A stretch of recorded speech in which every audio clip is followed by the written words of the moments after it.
Hey guys, welcome to Sompriya's blog. Sompriya's ব্লগে আপনাদের সবাইকে স্বাগতম। আশা করি আপনারা সবাই ভালো আছেন, আমিও ভালো আছি। আর শুভ নববর্ষের আন্তরিক প্রীতি ও শুভেচ্ছা। বড়রা আমার প্রণাম নিয়েও, ছোটরা আমার খুব খুব খুব ভালোবাসা নিয়ে। আশা করি এই বছর সবার খুব ভালো কাটুক, সবাই সুস্থ থাক, ভালো থাক, এটাই ঠাকুরের কাছে প্রে করি। আর অনেকদিন ধরে আমি কোনো ব্লগ করছিলাম না বলে অনেকে আমাকে জিজ্ঞেস করছিলে যে কী হলো, এখন কোনো পোস্ট করো না। তো ভিডিও তো করা হয়েছে, নিশ্চয়ই দেখে বুঝতে পারছো যে আমরা সোয়েটার পরা দুজনেই। তো এটা ভিডিওটা আগেরই করা, তোমাদের সাথে শেয়ার করবো বলে ভিডিও করে রেখেছিলাম। আমি আর আমার বরমশাই একদিন একটু ঘুরতে বেরিয়েছিলাম, তো রাতে ডিনারটাও বাইরেই করে আসছিলাম।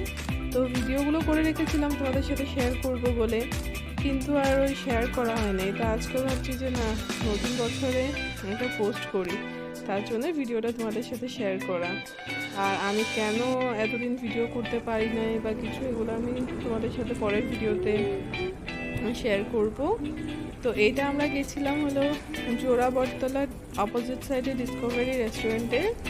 তো আমার তো খুবই ভালো লেগেছে, খাওয়া দাওয়া খুব ভালো, রিজনেবল প্রাইসের মধ্যে সব কিছু খুব ভালো। তো আপনারাও যেতে পারেন, গিয়ে দেখুন কেমন লাগে। আমার তো খুবই ভালো লেগেছে। আর আমার ভিডিওটা যদি তোমাদের ভালো লেগে থাকে তাহলে লাইক, কমেন্ট এবং সাবস্ক্রাইব নিশ্চয়ই করে দেবে।